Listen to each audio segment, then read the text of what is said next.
Hello my friends and welcome. In this video I want to tell you about the protests in Iran and why do I think that the change of Ayatollah regime is just imminent and it might happen even this year. Yes, Iran is not the main topic of my channel, but as we know, the events happening in the world, they are interconnected, especially when Ayatollah is the close ally of the Russian regime. So let's get straight to discussion. As we know, the protests, riots and unrests for Iran is not something unique. They were happening for decades already. They intensify, they happen for multiple of the reasons. Like, for example, in 2019, they were sparked by economy reasons. The situation in economy for Iran is getting worse and worse year after year, as it is happening in most of the autocracy countries. If you check out North Korea, Russia, maybe the only exception is China, but they cooperate with the Western markets. That is what made them prosperous compared to the different countries with a similar type of the autocratic regimes. Like, for example, Iran. Well, previously Iran applied significant repressions. For example, in the protests I mentioned you already in 2019, Iran unalived hundreds of Iranians who decided to oppose policy of Ayatollah. The next time protests sparked in 2022, then Mahsa Amini, a lady who was not wearing hijab, was captured by the local moral police and later on was unalived. People were rioting all across the country and again Iranian regime used the force against protesters. That is what they actually do even now. But because of the previous unrests, Iran had to lower its own policy, its own strict regulations, because the system of Ayatollah is afraid for the further escalations. For example, now women are not getting kidnapped if they are not wearing hijabs. Also, they may ride motorbikes and they are not arrested for that.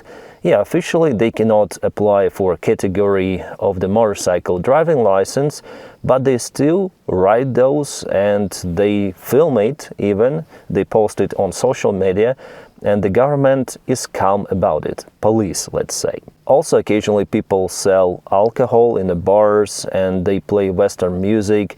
It was unheard even a few years ago, but now police is closing the eyes. So the regulations, if they are tight on the paper, they're not being followed, and people understand that regime itself, it is getting weaker and weaker. The main base of every sort of the dictatorship is fear. If people start to afraid less, or they do not afraid at all, it means that the time for the regime is coming to its end, and that is what we see with the happening protests. We see now that those unrests, they're not calming down. They're happening in more than 80 of the cities in 270 locations, and they cover 27 out of 31 provinces of Iran.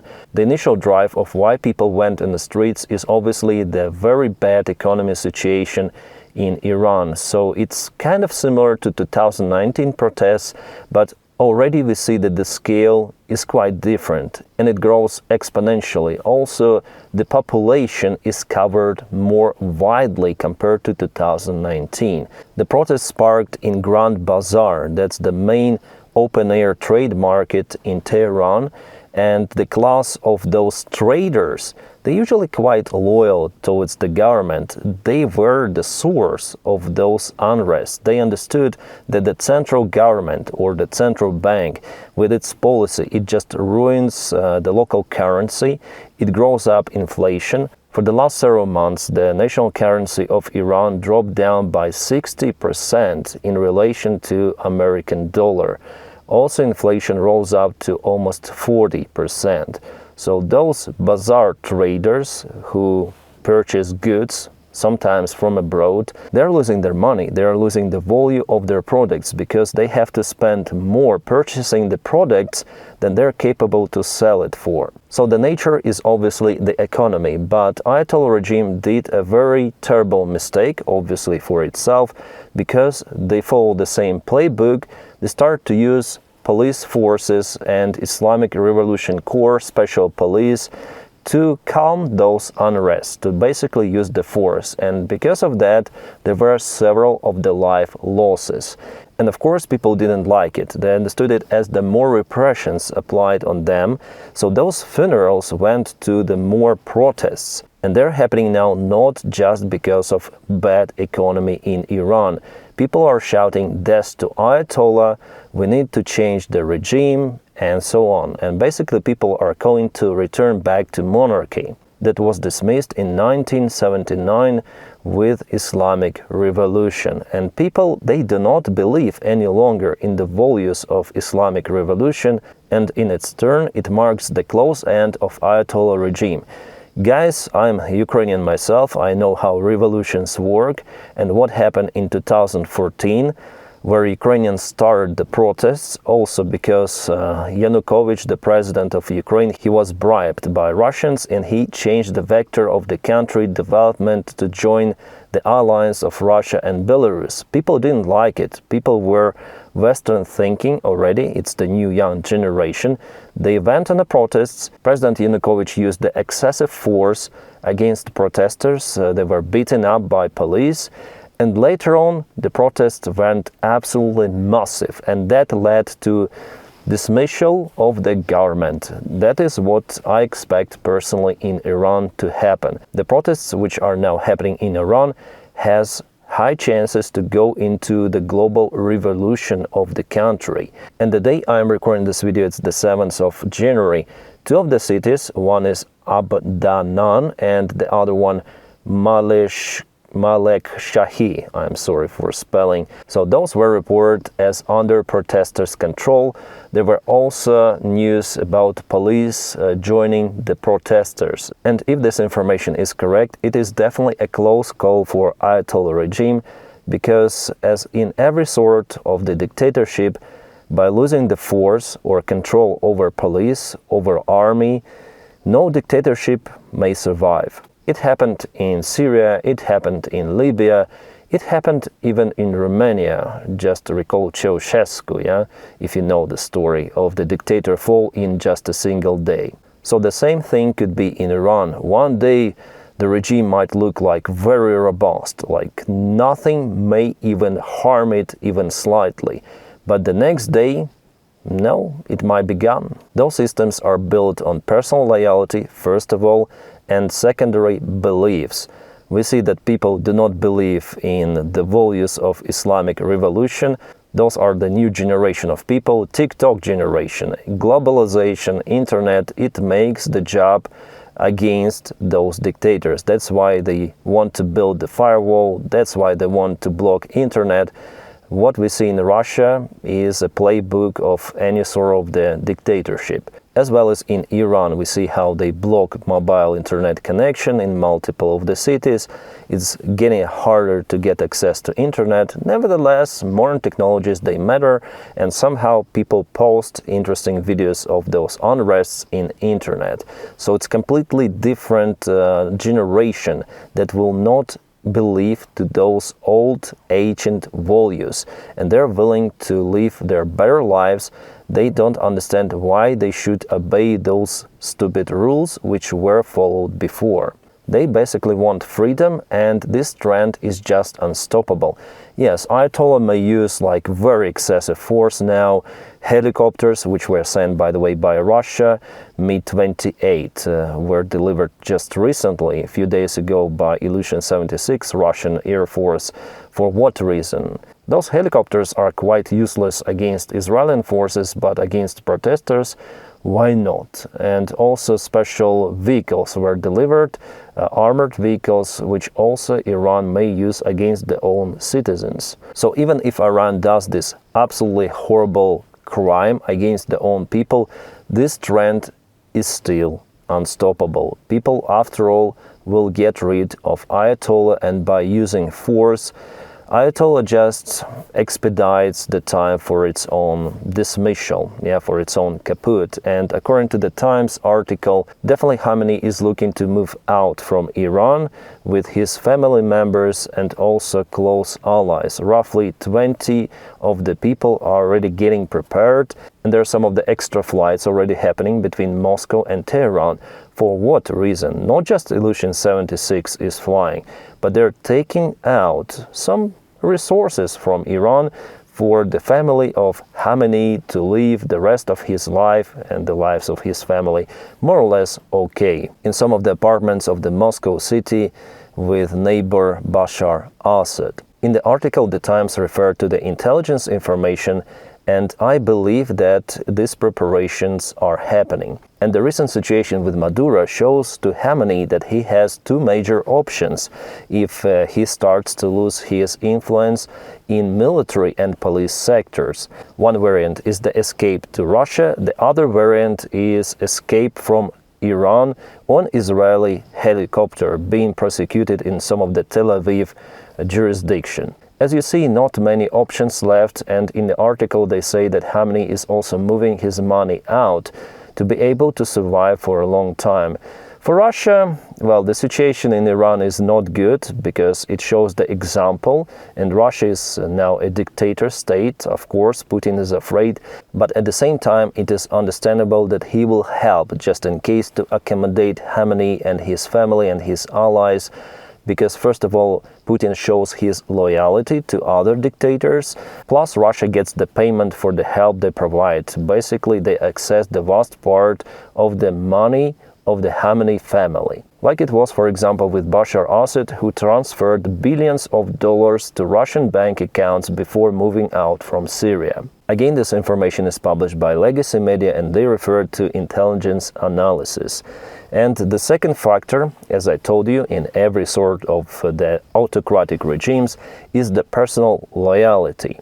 But this loyalty, it has its own limits. The fear for the own life is always higher than loyalty to dictator. So if dictator is not capable to introduce this fear for the life of his circle, he loses the control over that circle, and he could be easily betrayed, as it happened with Ceausescu. Then even his relatives betrayed him. Again, it happened very, very fast, for even hours. In general, if police, military, they afraid more of protesters, that they will be hang out on the streets, they swap sides, as it happened already in a couple of the cities, as it was reported online, that protesters took the control over those. And it also might create the chain reaction, because, for example, again, I want to recall Ukraine because it was my personal experience staying in a country by the time of the unrests and revolution. So there was the loyal police force of Yanukovych. It was called Berkut, and there were numerous of the people there were conquering those protesters in the main Maidan square. But some of those Berkut policemen, they start to question their orders. They saw that the pressure from protesters, it's getting higher, and they start to swap the sides. First, a couple of the officers, then more and more, especially from the western regions, those Berkut forces, they understood how people think that they want really to connect to Europe, to democracy, to the free world, and they follow the protesters. They say, we are sorry for confronting you and we are joining you. And that created the chain reaction and the loss of the control over the loyal forces by Yanukovych himself. So in a matter of the few hours, he had to evacuate from his own residency because it became understandable that police is supporting people, not a dictator any longer. Again, happened very fast. So protests continued for lots of the time, but this chain reaction happened in a few hours, in a few days, let's say. And here we have the parallel with the Russian dictator Putin. Remember attempted Prigozhin's coup, how he went to initially Rostov-on-Don and then Moscow, and the reaction of the Russian military, the Russian police, and the very loyal forces to Putin personally, Kadyrov Ahmad army. They reported they just stuck in a traffic jam. That's it. They cannot reach Rostov. It means that in a critical moment, actually, Putin was betrayed by Kadyrov. But at the same time, Putin, even understanding that, he is not willing to change Kadyrov because it might create even higher risks. But now we understand that Kadyrov is not really loyal to Putin. He will just wait if there is the regime change in Russia. Maybe he will take control over Chechnya and nearby some of the republics, yeah? Maybe Dagestan, he always wants to spread his influence there as well. And basically he has the influence, but not fully. Dagestan has its own mafia. I might recall the clashes around wild berries. It's the analog of the Amazon, the Russian variant. The clashes happened between Dagestani and Chechen mafia, but Dagestani mafia was supported by Kremlin, so Kadyrov had to retreat. Plus, because dictators, they're choosing mostly loyal people, loyal until some moment comes, as we understand here. This system itself is called a negative selection. So the Russian generals, and it also applies to Iranian generals and all of the officials, they're in lack of the competence elsewhere. That's why the economy of the country is downgraded. That's why the military is not capable, like Russia is not really capable out there in Ukraine. Ukrainians, they're stopping Russian army, and Russia loses lots of the resources. They lost the critical ammunition, definitely, for the Russian army, which they planned to use against the possible war with NATO. But now, no tanks, no BTRs, nothing, because of the losses in Ukraine. Was it a competent command from Russians? I don't think so. And the Iranian command is the same. They had one task, as they proclaimed to people. We want to defend you against those Zionists, we want to defend you against imperialism of the United States. But the last year, Iranian generals, they showed that they're not even capable to protect their own lives. Hundreds of the officers were unalived by multiple of the strikes of Israel together with the United States of America. Well, United States, they hit mainly nuclear infrastructure, but Israel, it nailed down Iranian army. What was presented by Ayatollah as the great army capable to fight those Zionists collapsed because of the sophisticated equipment that is out there in Israel and the United States, because of the intelligence, and because of the system of Iran. As I told you already, it's not competent, it's rotted down.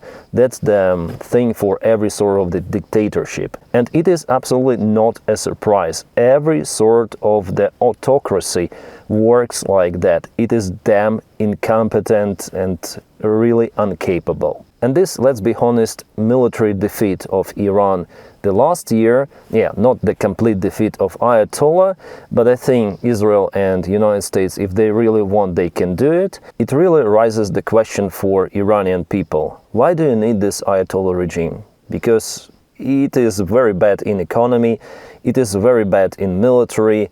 As they say, they protect you, but no. Again, protect from what? So there are lots of the questions that people ask. Why do they need Ayatollah regime? And that's the main difference of the current protests compared to the previous ones. I think that definitely this year could be the end of Ayatollah, and Iran will develop in different way. Also, people of Iran do not understand why Iran supported and in a way continue the support of the militant groups like Hamas or the groups in Lebanon. By the time, again, there is the huge crisis in Iranian economy, it is worse than ever. And people don't like it. People go on the streets and they already lost not just the belief in those Islamic revolution values, but also they lost the fear. And that's the first signal of the start of the chain reaction. I think one more factor we have here is also Donald Trump.